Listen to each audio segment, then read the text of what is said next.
अस्सलामु अलैकुम। आज बनाओ अस कॉकड़ सीनस मलाई टिक्का। यह बनाओ अस तंदूरी स्टाइल बे वारिया आसान। तो वमेद ये अजुक मलाई टिक्का पसंद पक्यू करो जल्दी जल्दी शुरू।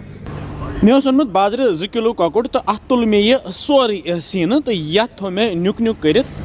बड़िस शीशु बानस मज तो ये त्रा थोड़ा मर्च पाउडर 1 चमच तो बे त्रोस सब्ज ٲلہٕ पाउडर यह त्रो अत अड़ुक 1 चमच तो बे त्रो ये दानवल पाउडर 1 चमच बादान पाउडर 1 चमच बे त्रोस ये रुहन तो अदरक पेस्ट 1 चमच 4 मर्चवांगन तो 1 गंड यह मे नामि मज दोगमुत तथ बनो मे पेस्ट तो यह त्रो मे अत ऊर तो बे त्रो ये नुन चमच 1 तो ये त्रो ये दोद हर यह मे दोदस तुजम हर तो यम त्रे मे अत 2 चमच तो बे त्रोस यह जामु दोद 8 कवल यह 50 ml तो बे त्रोस यह Myonese 2 चमच तो बे त्रोस यह लोब 1 चिड़ित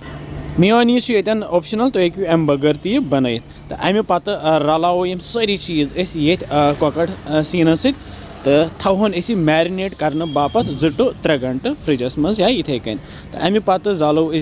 गैसस पे त्रो मे थन चट यह 30 रुपये सो लकट थन चट तो यह त्रो मे बे त्रो मे अत तिल चमच 2 यह तिल तो थन गरम गसित त्रा ये मज मैरिनेट कर कॉकड़ पीस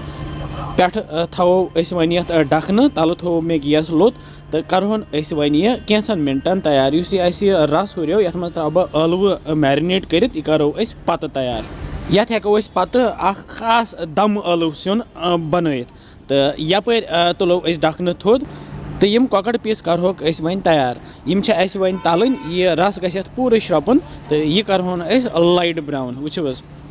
अमे पत थवो गैस बंद तो यपर अन मे यम सलिय तम 6 सलिय तो यम कॉकड़ पीस तारहोक ये मज यिथ कन माज तुज बरान बिल्कुल बरहोक तिथे कन इत कन बर मे 2 सलिय बज बज यपर त्रो मे इंडक्शन तो अत पे थो मे स्टैंड तो स्टैंडस पे थो बह यम दोनवे सलिय तो यम बुझहोक वन ये इंडक्शनस पे वुच यमन नेर वन दुह ओर तो यमन यी सो दुह मुशुक फ्लेवर तो वारिया मज़ेदार गसान यम करहोक ये पे वजल तो अमे पत लागो तील या थन पे यम सम वजल ही गसान यपर न्यू मे प्लेट अत पे मे दानवल तो पदन चटन बनोम